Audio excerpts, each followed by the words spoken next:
तर भैया असं म्हणतात लड़की और पैसे का चक्कर बहुत बुरा होता है, पण काय आहे ना, कधी कधी शादीशुदा लड़की का भी चक्कर अच्छा नहीं होता कुछ भी.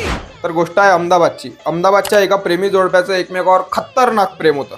पण विषय असा होता, पोरगी होती सिंगल आणि पोराचं पहिलेच लग्न झालं होतं. क्या बात कर रहे हैं?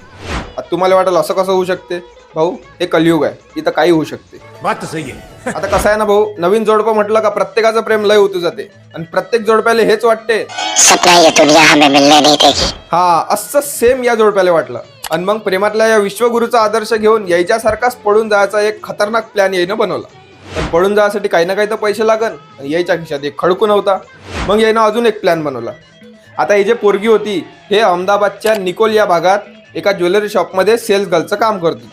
आता रोजच्यासारखी सकाळी जॉबवर आली, दुपारी लंच ब्रेक झाला, लंच ब्रेकमध्ये स्टाफ गेला जेवण करायला आणि आपली बाई झाली गायब. मग जेव्हा सगळ्या स्टाफला समजलं का हे पुट्टी गायब आहे, मग त्यानं CCTV चेक केला. मग जेव्हा CCTV चेक केला तेव्हा माहीत पडलं की आपली बाई 1,66,00,000 रुपयाची ज्वेलरी घेऊन फरार झाली. देखा आपने लापरवाही का नतीजा. मग आता लैला मजनूजवळ पैसाच पैसा होता. गेले गाव हिंडाले, मग कधी उत्तराखंड, कधी मनाली, कधी काश्मीर, असेच गावं हिंडता हिंडता एक दिवस एका हॉटेलवर हे जोडपं थांबलं. मग आता एवढे गावं हिंडू हिंडू पोरगी थकून गेली बिचारी. पोरगी म्हणे मी आंघोळ करून येते म्हणे. जशी पोरगी आंघोळ करायला गेली, मजनू इकडे राहिली सुईली ज्वेलरी घेऊन फरार. टाटा गुड बाय गया. जशी बाई आंघोळ करून बाहेर आली, मजनूही गायब, ज्वेलरी गायब. त्या माया बहीण ज्याच्यासाठी लुटून आणलं त्यानंच लुटून नेलं.